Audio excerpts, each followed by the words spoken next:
Miss Bronya? Miss Serval? What a surprise. It's been a while. We've already heard from Miss Topaz about the Iron Tomb operation. She made a special trip to deliver the vaccine to Belobog.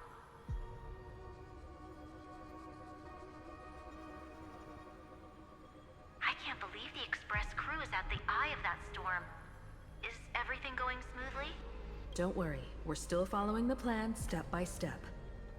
How's the situation in Belobog? Urillo 6 is located on the outskirts of the preservation barricade.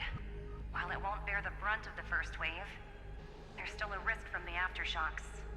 That kid Japard and Pela are busy organizing the Silvermane Guards, having them consolidate their lines and dig trenches. Zila and Lynx just got back from the Geomarrow vein production chain. Hey, do you want to say something to them? That would be unnecessary. It'll only shake their morale. Just tell them to stay safe. Miss Bronya, I'm afraid this disaster will be far more terrible than you can imagine.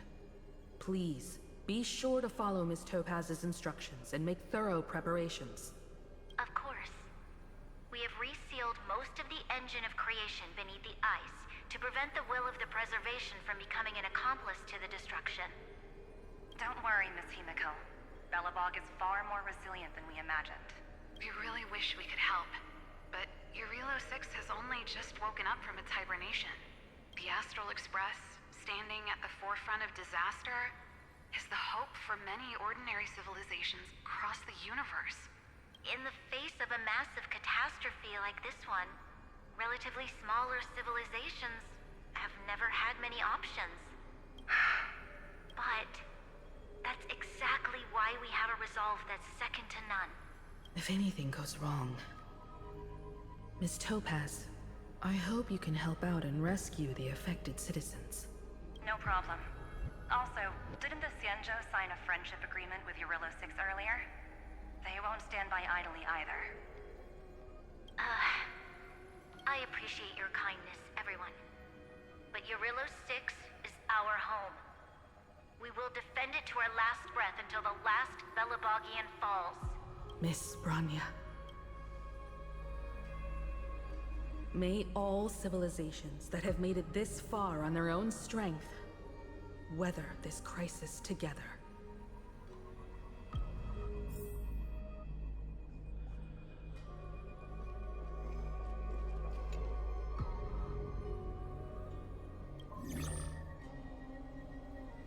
Good news, Miss Himiko.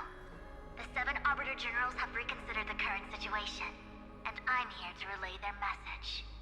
Officially, the Alliance's combat forces will still be limited to the Luofu, but the Yaoqing has also been deployed in the surrounding war zone as a contingency. Words cannot express our gratitude. Getting the Hunt to agree on sending troops must have taken quite some effort from General Jing Yuan. The Luofu already considers the Express an important ally. We also have no intention of hiding the fact that there is indeed something the Xianzhou seeks from this Iron Tomb operation. But this time, the Marshal herself decided to send out troops. With a formidable enemy before us, the Alliance has no reason to back down, nor will we be content to take a back seat. If we can stand together with civilizations across the universe to overcome this crisis, then we must do so, even at the cost of our own lives. The Alliance truly embodies the principle of righteousness. It's fortunate that the cosmos has great heroes like you. You're too kind. As for that Jade Abacus of Allying Oath, you can save it for when you're in more dire need.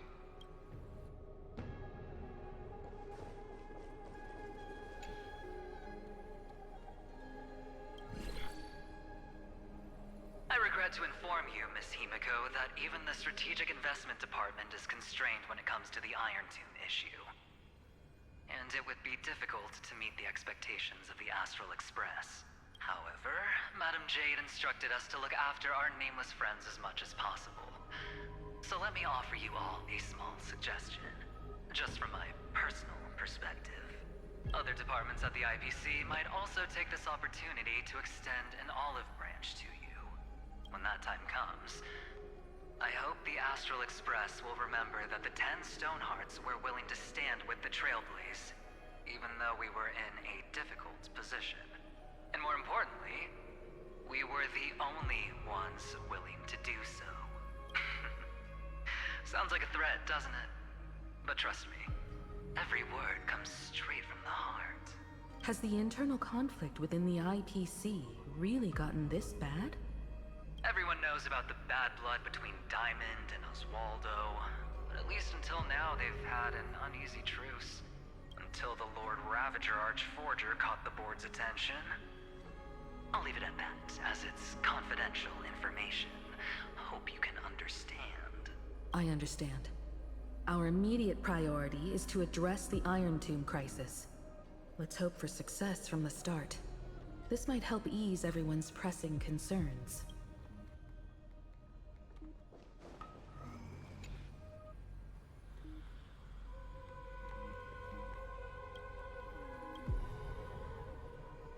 Of course, we would never know the Rangers' comings and goings.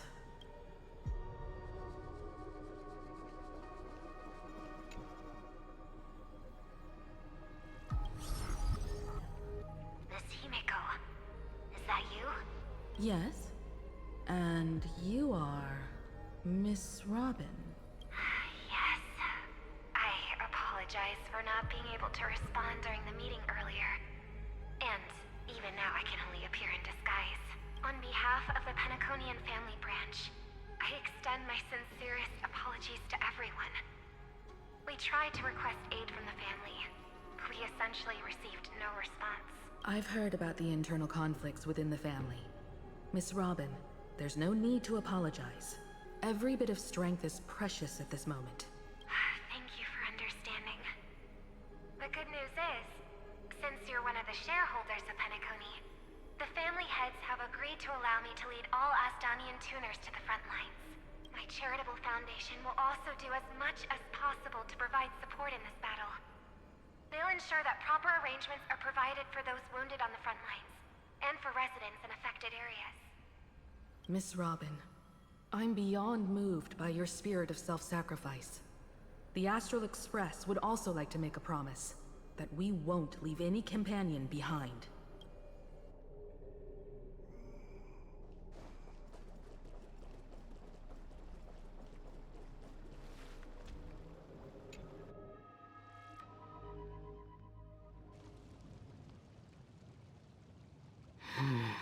Why is there no one here?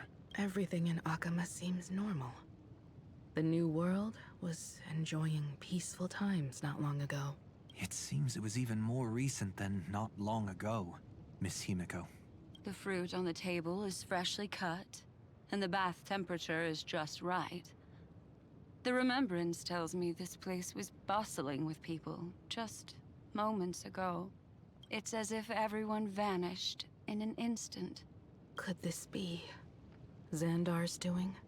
Unlikely. He's still under the surveillance of those two geniuses. Could it be some kind of local custom? A custom that makes an entire city fall silent in an instant. Pardon my frankness, Mr. Yang, but this reminds me of some unsettling rumors about the Harmony. Complete silence. Is often the prelude to divine intervention. Everyone, be careful. Here they come! Here they come! The Nameless of the Astral Express!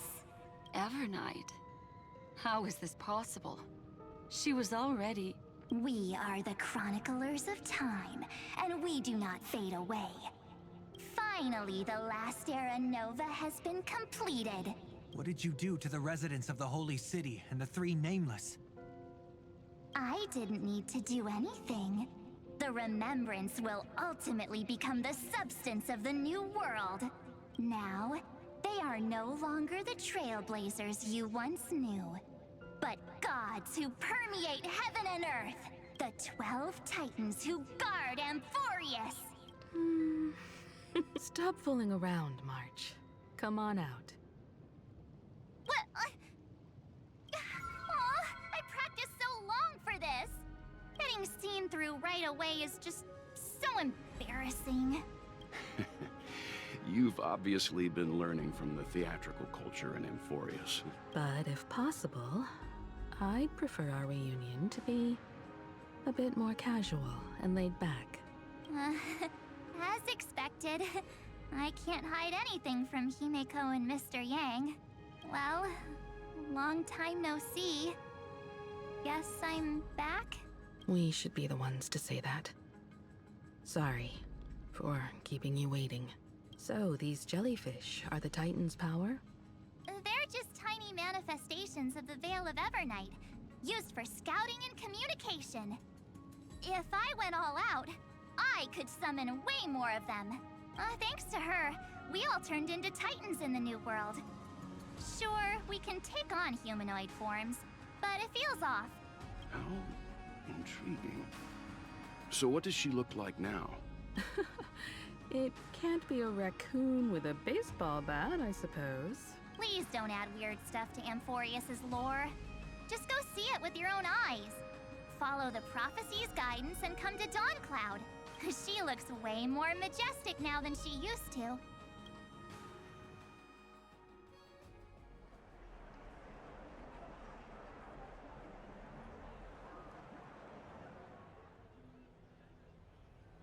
Unbelievable. All the residents of the Holy City have gathered here. This isn't just a gathering. It's a pilgrimage. The people's expressions are resolute, devout, as if waiting for a miracle to descend. That colossal deity is her. She has become the pillar of the world. Surprisingly authentic. Being this serious is quite unlike her usual style. Those people didn't disappear. Instead, they've answered the call of the prophecy and come to witness her awakening. Our good buddy now bears the weight of the entire world. And every breath they take is intertwined with Amphoreus' destiny. Awakening? Has she fallen into slumber? Yeah. After all, with such a huge time dilation between inside and outside the scepter, this was the only way we could wait for everyone. Time watches over yesterday. Earth guards today. And when the Trailblaze steps into Amphoreus once more, the slumbering deliverer shall awaken, and then bring the prophecy of tomorrow to this world. Come on, everyone! Let's get closer to her! Watch how the world-bearing prophecy changes this world! Well, it seems the kids are already miles ahead of us at this stop. All the more reason we can't afford to slow down our pace. Let's go witness this moment for ourselves. Majestic. Speaking of which, I once caught a glimpse in Sleepyhead's memory of her transformed into a towering Tathalov. Could it be? No way. That was just a nice dreamscape. Ugh, at least nice for her. If they are the throne of worlds who bears the weight of this world, perhaps they could guide a traveler still wandering among the stars. Hey, since when did you get all pious? Her advice sounds pretty silly sometimes, you know. The so-called fool and the world are merely a step apart. Tree of reason, teaching us to find erudition amidst imperfection.